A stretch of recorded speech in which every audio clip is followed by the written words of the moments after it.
메시지 8번입니다.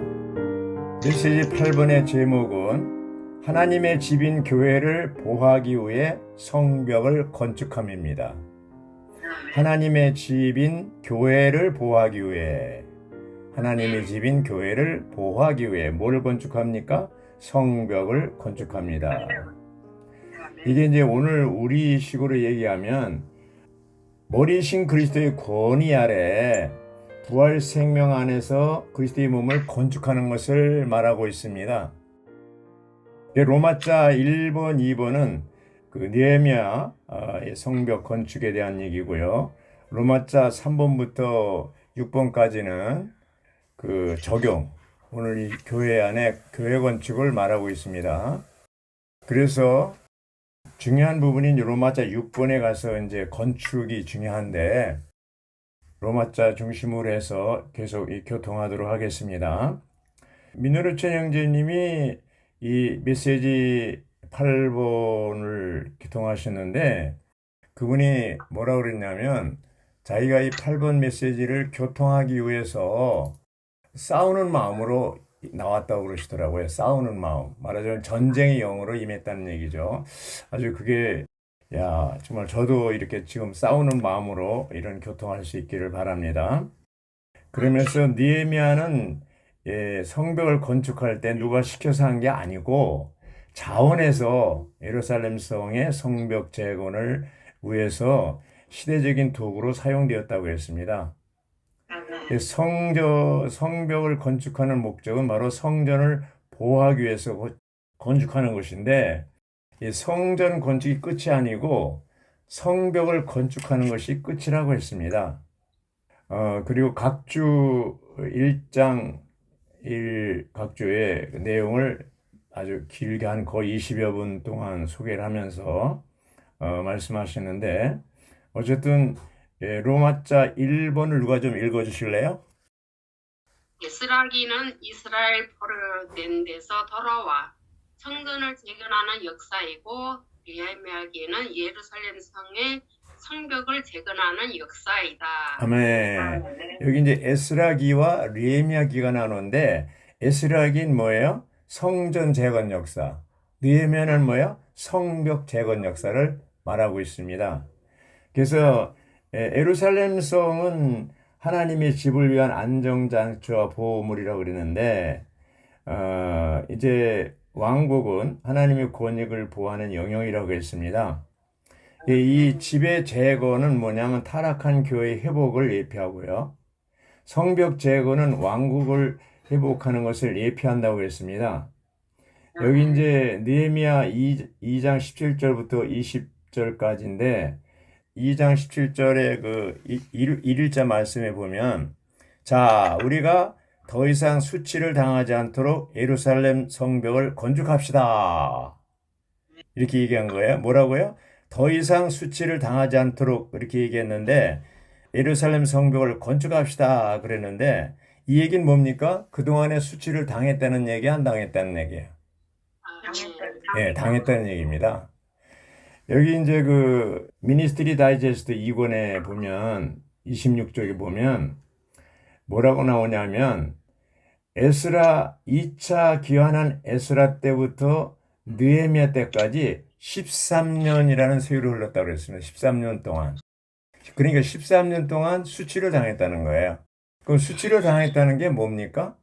바로 성벽이 없기 때문에 그 모압과 암몬 자손들이 갑자기 쳐들어와서 약탈해 가거나 하여튼 여러 가지 이제 그 소극적인 일이 벌어질 수가 있다는 얘기예요. 성전이 건축됐지만 그것이 이제 수치당하는 겁니다.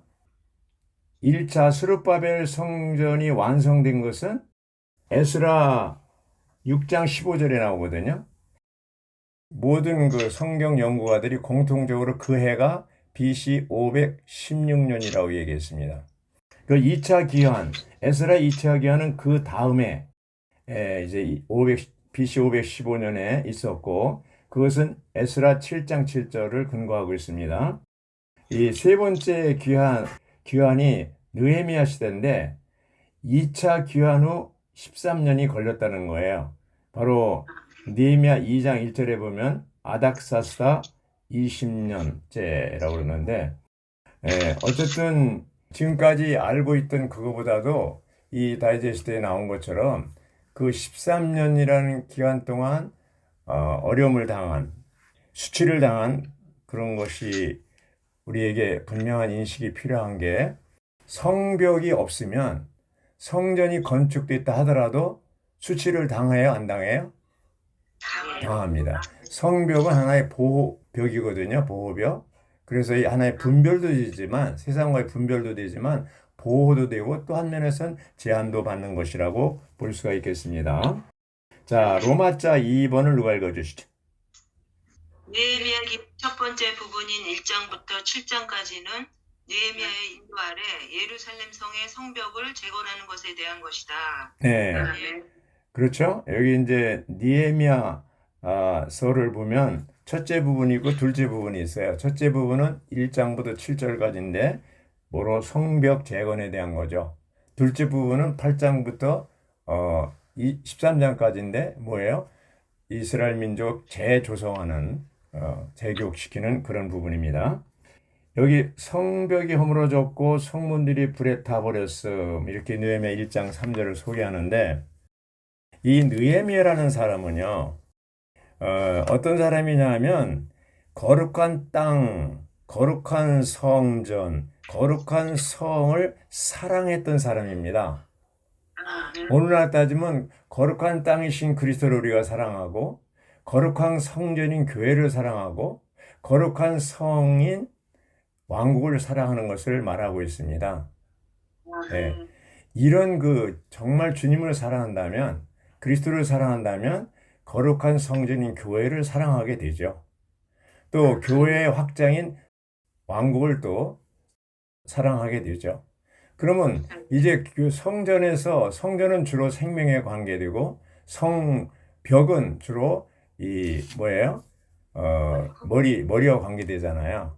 네, 머리와 관계되는데, 여기 이제 성전은 건축되고, 그렇지만 느헤미야 1장에서 2절에 보면 내 형제 가운데 하나인 하나니가 몇몇 사람과 함께 유다에 왔기에 나는 포로되지 않고 피신하여 남아있는 유대인들과 예루살렘에 관해 물었다고 그랬습니다. 느헤미야가 자기 형제에게. 그랬더니 포로되지 않고 그 지방에 남아있는 이들은 극도로 심각한 상태에 수치를 당하고 수치를 당한다는 이 말이 여기서 나왔네요. 수치를 당하고 있으며 예루살렘 성벽은 허물어졌고 성문들은 불에 타버렸습니다. 아주 극도로 수치를 당했다고 그랬어요. 정말 교회 가운데 극도로 수치를 당하는 사람이 있어야 돼요, 없어야 돼요? 없어야 됩니다. 근데 실제로 있어요, 없어요? 있습니다. 왜 형제자매들이 교회 생활하다가 물러갑니까? 왜 심지어는 회복을 떠납니까? 이런 극도로 수치를 당하는 어떤 사건이 있기 때문에 그렇습니다. 자, 이 소식을 들은 느헤미야는 반응을 어떻게 했어요? 4절에 보면 나는 이 말을 듣고 주저앉아 울었다고 그랬습니다. 우리가 물러간 지체들이나 회복안에 어떤 지방에 있는 교회가 어려움을 당한다고 그런 소식을 듣는다면 덤덤해서는 안 됩니다. 우리가 정말 느헤미야의 영을 가졌다면 주저앉아서 울어야 됩니다. 며칠 동안 크게 슬퍼하였다. 그리고 하늘의 하나님 앞에서 금식하고 기도했다고 했습니다.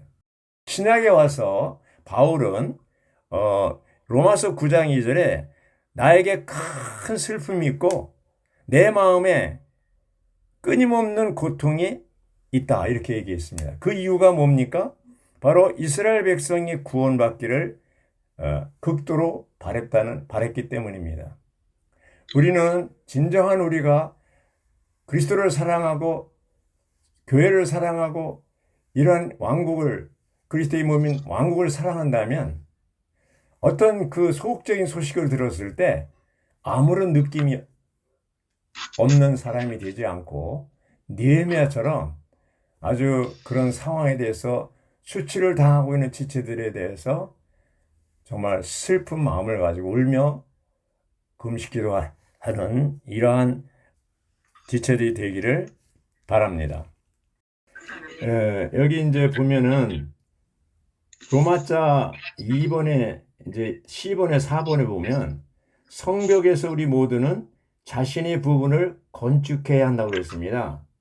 느헤미야 3장에 보면 성벽 건축의 기록인데 여기에서 28절에 이런 말씀이 있습니다. 말문 위쪽은 제사장들이 각자 자기 집 맞은편을 복구하였다. 예. 이게 뭐야? 자기 집이라고 그랬습니다. 자기 집 바로 거기에 해당되는 성벽을 복구하는 건축하는 작업을 한 거예요.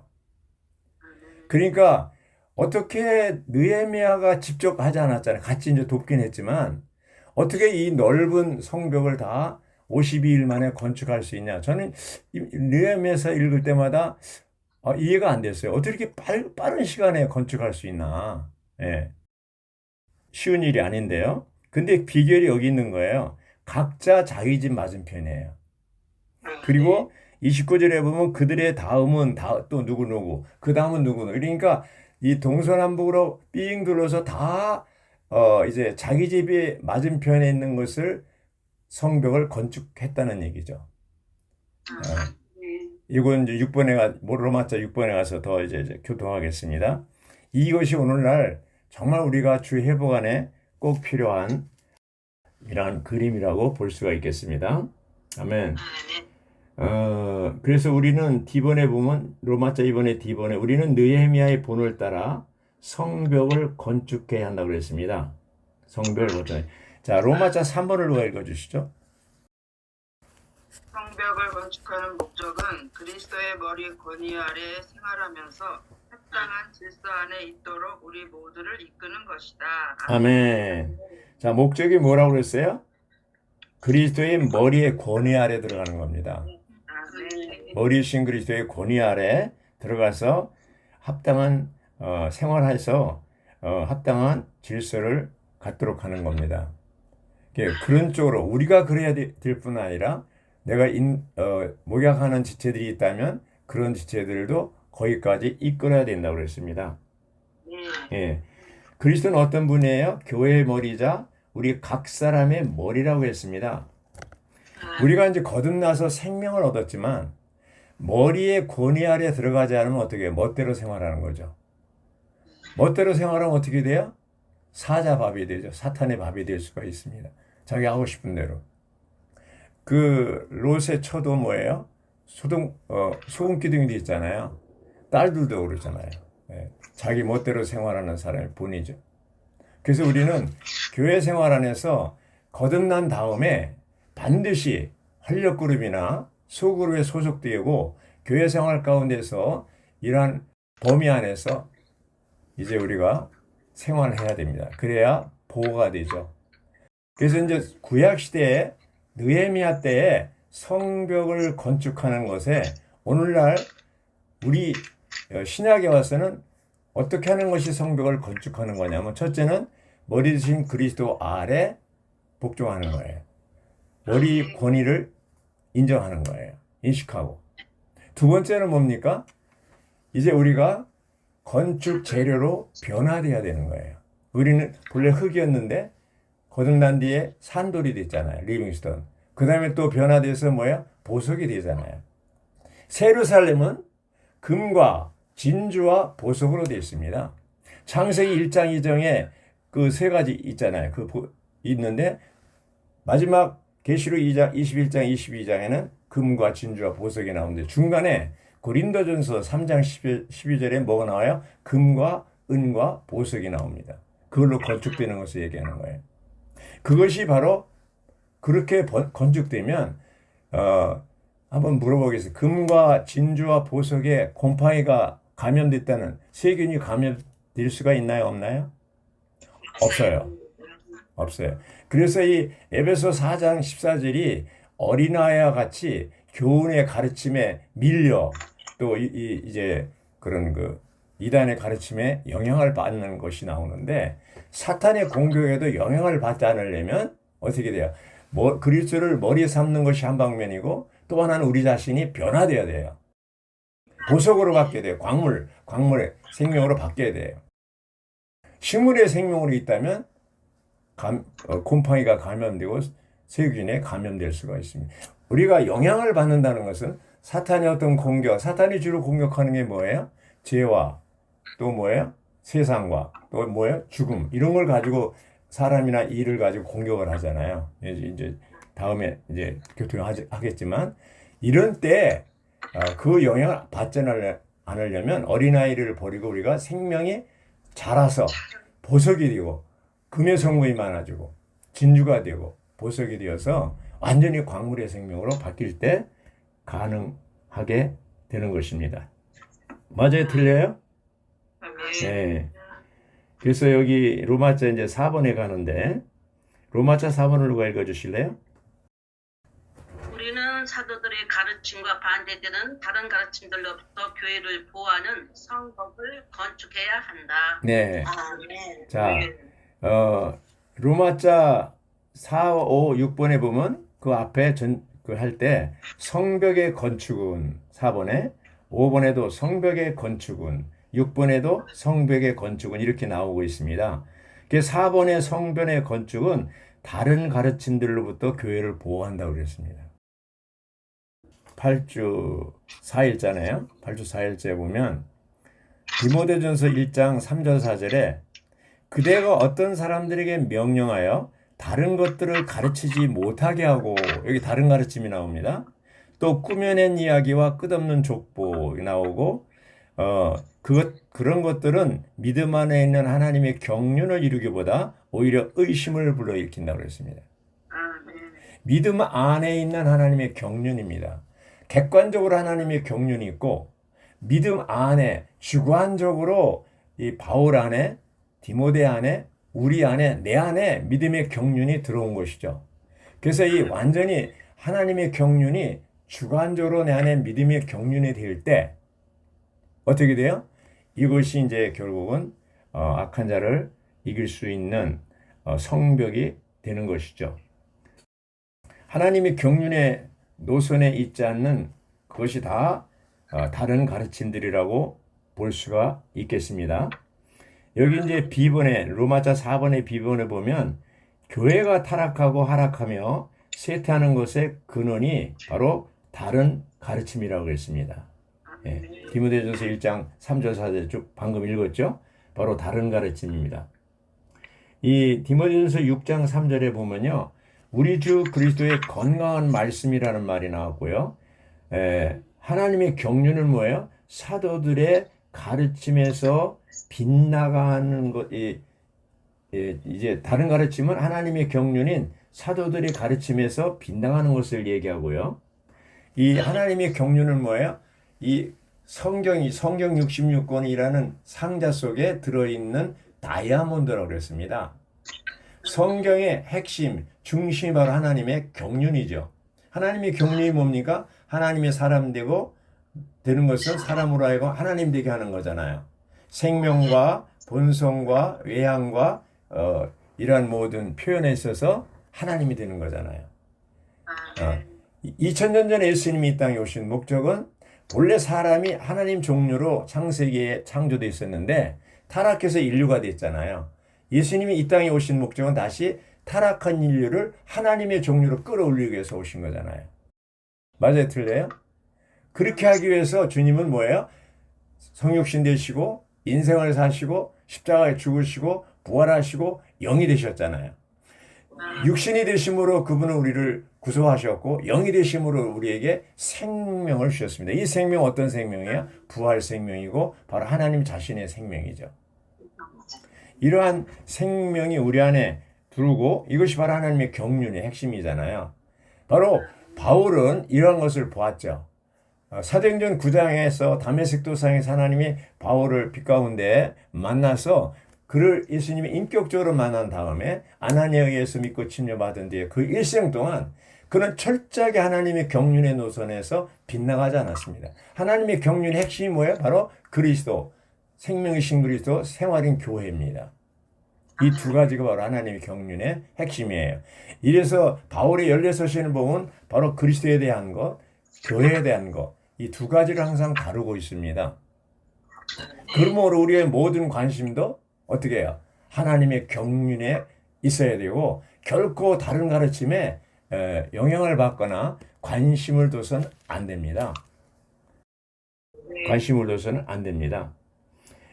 이제 10번에 보면 다른 가르침, 하나님의 건축물을 허물고 하나님의 경륜을 무효하고 회복을 파괴한다고 했습니다. D번에 보면 의견을 달리하는 이들의 다른 가르침은 우리가 끝내야 된다고 했습니다. 그것이 디도서 1장 9절이죠. 사도들의 가르침에 따른 신실한 말씀을 붙잡아야 한다는 것이죠. 그럴 때 분열을 막을 수가 있다고 했습니다. 아멘. 네. 이제 로마자 4번에 2번을 보면 ABCD 그리스도와 교회에 관한 하나님의 경륜에 집중해야 된다고 했어요. 하나님의 경륜의 중심은 뭐예요? 그리스도와 교회예요. 그리스도와 교회의 이해에는 우리가 관심을 가져서는 안 됩니다. 할렐루야. 누가 로마자 5번에 읽어주시죠? 주의 안에 성벽이 건축된다면 우리는 하나님의 건축하는 일을 파괴하도록 원수가 사용하는 이들로부터 보호받을 것이다. 네. 이게 성벽의 건축은 하나님의 건축물을 파괴하는 이들로부터 교회를 보호한다고 그랬습니다. 여기 이제 네 종류를 얘기하고 아까 임영선 자매님은 7종류를 이제 오른의 양식에 얘기했는데 어쨌든 네 종류를 중심으로 하겠습니다. A번에 보면 로마자 5번의 A번은 이단들을 전하고 가르치는 이들이라는 거예요. 그 파괴하는 이들이 건축물을 파괴하는 이들이 거기서부터 보호해야 되는데 어떤 사람들이냐? 건축물을 파괴하는 사람이 첫 번째 이단들을 전하고 가르치는 이들이라고 했습니다. 그리스도의 인격에 관해 이단들을 가르치는 이들은 적그리스도들이라고 했습니다. 요한 2서 7절엔 그런 사람들이 적그리스도라고 했습니다. 적그리스도들이 많아요. 그 당시에도요. 이 적그리스도라는 게 그리스도를 반대하고 그렇죠? 이단들을 가르치는 거잖아요. 그래서 역사적으로 볼 때 이미 오순절에 예루살렘 교회가 시작돼 가지고 계속 발전하고 확대되고 이제 이방인들에게도 전파되고 이러는 가운데 이 이단이 벌써 교회 안에 들어왔어요. 바울 시대에 60년경. 그리고 사도 요한이 밤모섬에서 계시를 볼 때 1세기 말쯤에서 그때 94년 90년경이죠. 그러면 그때 이미 니골라당이 교훈 발람의 가르침, 이세벨의 가르침이 교회 안에 들어와서 말하자면 교회를 분열시키고 파괴시키고 있었어요. 예, 파괴시키고 있었습니다. 그런데 지금까지 2000년 동안 오늘까지 그 이단의 특징이 있어요. 그리스도에 대해서 첫 번째는 그리스도가 육신으로 온 것을 부인하는 이단이 있어요. 영지주의자들이죠. 두 번째는 하나님이 신성을 부인하는 이단들이 있어요. 유대교로부터 왔죠. 이 두 가지가 큰 줄기예요. 그리스도를 인성을 부인하든지 그리스도의 신성을 부인하든지 그거를 이제 거기서 파생돼서 나온 이단들입니다. 신천지 같은 건 어때요? 예수님이 하나님의 아들이라는 걸 인정하지 않잖아요. 네. 동방번개도 그들은 성경도 인정하지 않고 하나님 말씀도 인정하지 않잖아요. 하여튼 오늘 한국에는 이단들이 너무나 많습니다. 계룡산에 가면 하나님이 뭐 몇 명이고 그리스도가 내가 예수다 그러는 사람들이 제레미스다 그러는 사람이 뭐 17명이 그렇게 많아요. 한국 사람들이 참 이단이 되게 좋아하는가 봐요.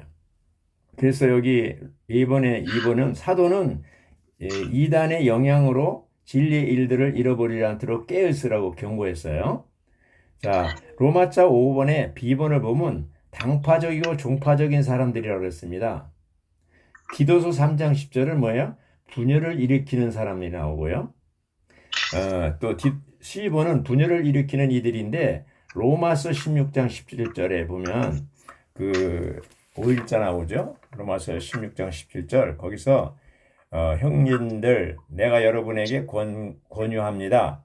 여러분이 배운 가르침을 거슬려서 분열을 일으키고 걸려 넘어지게 하는 사람들을 주의하여 살펴보고 그들에게서 어떻게 해요? 떠나십시오. 그랬습니다. 그들에게서 떠나십시오. 이렇게 분열을 일으키는 사람들에게서 떠나라고 그랬습니다. D번에 보면 지위를 얻으려고 야심이 있는 이들이라고 그랬는데 여기 요한 3서 9절에 보면 으뜸되기를 좋아하는 디오드르베가 나오죠. 우리는 주님을 위한 어떤 일에서도 으뜸되기를 결코 꾀하지 말아야 한다고 했습니다. 믿는 이들을 끌어내어 자기들을 따르게 하려고 어우러진 것을 말하는 이들이 있다고 했습니다. 사도행전 20장 29절에 보면요. 30절 그 부분. 그래서 사도행전 20장 3절에는 어그러진 말을 하는 이들이고 29절에는 뭐예요? 양떼를 아끼지 않는 이리와 같은 이들이라고 했습니다. 그래서 그런 곳에서 떠나야 됩니다. 자, 이게 회복을 떠나는 사람들이 두 가지 특징이 있는데 첫째는 뭐예요? 야심이에요. 능력은 없으면서 교회가 능력은 없으면서 뭔가 해보려고 하는 야심. 두 번째는 뭐예요? 용서하자는 마음. 이 두 가지가 있을 때 회복을 떠난다고 했습니다. 자, 이제 로마자 6번 여기에 부담이 있습니다. 누가 읽어주시죠? 성전이 건축된 후에 우리는 교회에 대한 죽음의 공격에 저항할 수 있고 그리스도의 부활 생명 안에서 그리스도의 몸을 건축할 수 있을 것이다. 아멘. 자, 성벽이 건축한 후입니다. 이제 성벽이 건축됐어요.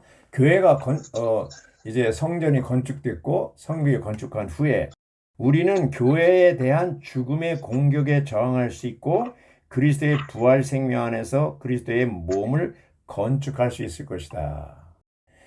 자, 한 면은 이제 부활 생명 안에서 그리스도의 머리이신 그리스도의 권위 아래 복종하는 생활을 통해서 또 그리스도의 부활 생명 안에서 그리스도의 몸을 건축해가는 과정이 있는데 이러한 과정 가운데에서 우리가 건축이 될 때 마태복음 16장 18절에 있는 것처럼 여기 나오죠? 8조 6절에 6일자에 나오는데 또 내가 그대에게 말합니다. 그대는 베드로입니다. 내가 이 반석 위에 내 교회를 건축할 것이니 음부의 문들이 교회를 이기지 못할 것입니다. 음부의 문들이 교회를 이기지 못하게 하려면 어떻게 돼요? 전제 조건이 그리스도의 몸인 교회가 건축될 때. 그래서 이 음부의 문인 사탄은 교회가 건축되는 것을 최선을 다해서 막으려고 하죠. 막으려고 합니다. 여기 계시록 1장 17절 18절 뒷부분에 보면 두려워하지 마라. 나는 처음과 마지막이고 살아있는 이다. 부활했다는 거죠. 내가 죽은 적이 있다. 그런데 부활하 영원토록 살아있으며 죽음과 음부의 열쇠를 가지고 있다. 누구예요? 그리스도가. 죽음과 음부의 열쇠를 가지고 이 말은 뭡니까? 그리스도는 음부의 문을 열고 닫을 수 있다는 거죠. 음부의 문을 닫을 수가 있다는 거예요. 그래서 그리스도가 교회의 머리고 또 왕국의 머리이시기 때문에 그분은 아까 찬송 불렀잖아요. 사망을 이긴 뭐라 그랬어요? 생명, 부활 생명이라고 했어요. 사망을 이긴 부활 생명이에요. 그리스도는 지금은 영원히 살아계셔요. 우리 안에 들어오신 생명 주는 영이신 그분도 영원히 살아계신 분이에요. 내 안에 그리스도가 살아계시기 때문에 내가 살아 있어요? 죽어 있어요? 살아 있어요. 네, 살아 있습니다. 그래서 여기 보면 사탄의 목적은 뭐예요? 죽음을 사랑 가운데 뿌리는 거예요. 그래서 여기 비보는 음부의 문들, 곧 죽음이 교회에 대한 공격의 근원이라고 했습니다. 사탄의 특별한 목적은 교회 안에 죽음을 퍼뜨리는 것이고 음부의 문들은 반석 위에 건축된 교회를 자꾸 찝쩍거리지만 이길 수 있어요? 없어요? 못 이겨요. 이 부활 생명에서 건축된 그리스도의 몸은 결코 사탄이 침범할 수가 없습니다. 10번 로마자 6번의 10번 우리는 그리스도께서 부활하신 분이심을 알고 체험해야 됩니다. 자, 주님은 죽고 부활하셔서 모든 것을 다 이루셔서 성취했어요.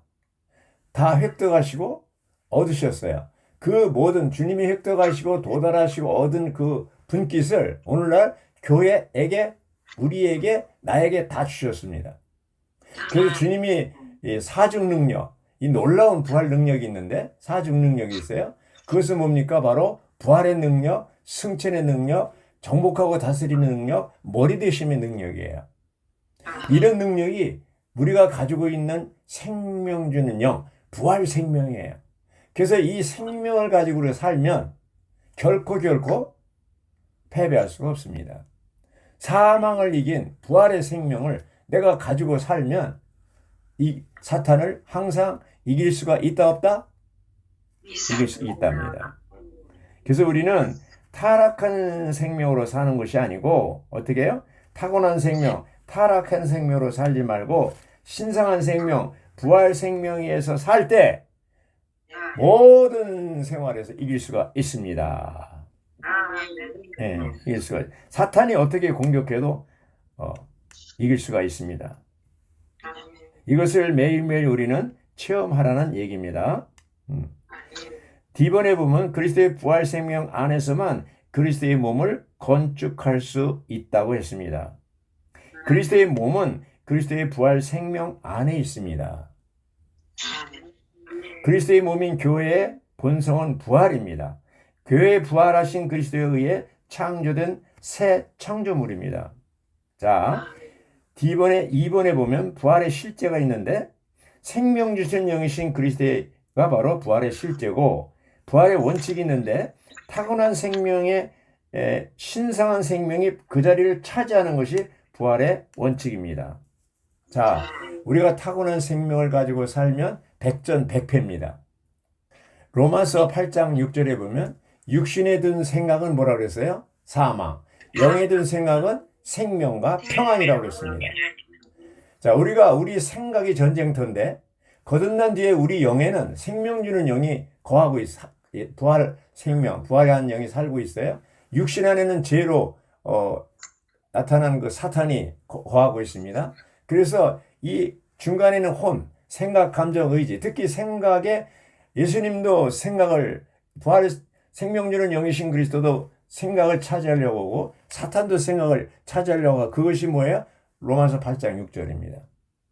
그래서 우리는 항상 뭐예요? 부활 생명 안에서 사망을 이긴 부활 생명으로 이런 이 생각으로 가득 채워서 우리 생각에 생각의 영 안에 그 생각 이 그리스도를 가득 채워서 어떻게 돼요? 충만하면 사탄을 이길 수가 있어요, 없어요? 이길 수가 있습니다. 자, 자매님들은 이기는 때가 많아요, 지는 때가 많아요.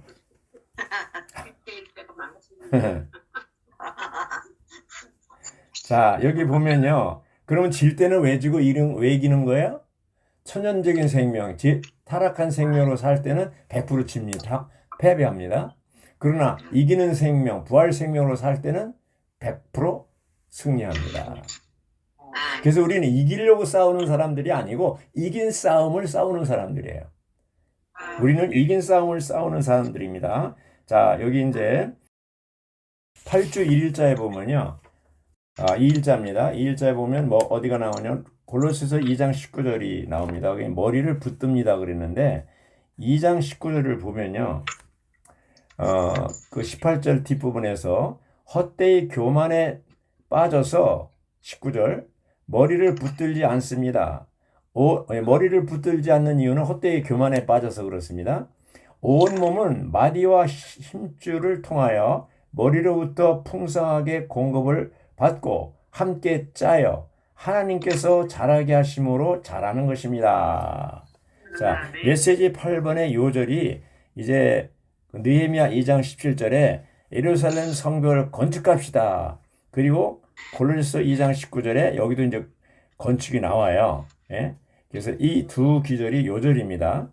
그래서 이 골로새서 2장 19절과 같은 맥락의 에베소 4장 16절입니다. 에베소 4장 16절이 뭐예요?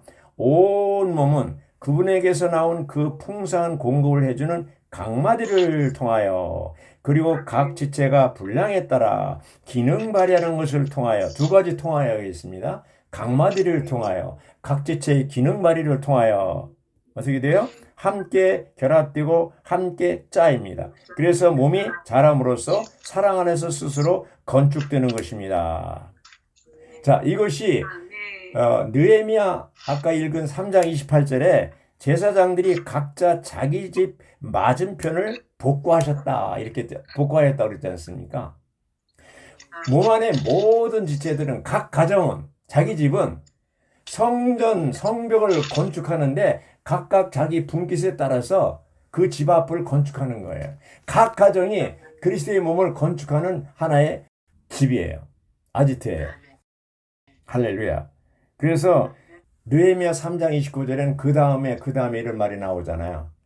예, 그건 뭡니까? 모든 가정들이 서로 연결되어서 각 가정이 바로 그리스도의 몸을 건축하는 하나의 왕국을 건축하는 가정이라는 거예요. 단위예요, 단위. 아멘. 그래서 이 골로새서 2장 19절과 에베소 4장 16절이 같은 맥락인데 신약에 와서 건축하려면 자라야 됩니다. 여기 19절에 있는 것처럼 어떻게 보겠어요? 하나님께서 자라심으로 자라는 것입니다. 네, 자라는 것입니다. 이 로마자 6번에 4번에 D번에 4번에 마지막에 보면 부활 안에서의 생활의 결과로 그리스도의 몸인 교회가 자라고 건축됩니다. 이게 이제 결론입니다. 메시지 8번의 결론이에요. 부활 안에서의 생활의 결과는 부활 생명 안에서의 생활의 결과는 그리스도의 몸인 교회가 자라고 건축되는 겁니다. 그래서 에베소 4장 16절에 있는 것처럼 머리로부터 공급을 받은 각마디를 통하여 공급하는 마디입니다. 또 그 공급을 받은 지체들이 각 지체의 기능마리를 통하여 사랑 안에서 몸을 건축하는 것입니다. 마태복음 16장 18절에 실제 이루는 것이 바로 에베소 4장 16절이고 골로새서 2장 19절입니다. 구약시대의 느헤미야는 성벽을 건축했지만 스룹바벨은 성전을 건축했지만 신약시대 우리들은 뭐예요? 바로 그리스도의 몸을 건축하는 이들입니다. 할렐루야. 우리가 이제 이러한 이기는 사망을 이긴 부활 생명 안에서 머리의 권위 아래 그리스도의 몸을 건축하는 우리 모두가 되고 각 가정이 각 지체들이 다 기능 발휘를 하는 생명이 자라서 이제 보석이 되어 금과 진주와 보석으로 충만해서 자라서 변화되어서 이렇게 건축하는 지체들이 되길 바랍니다. 아멘.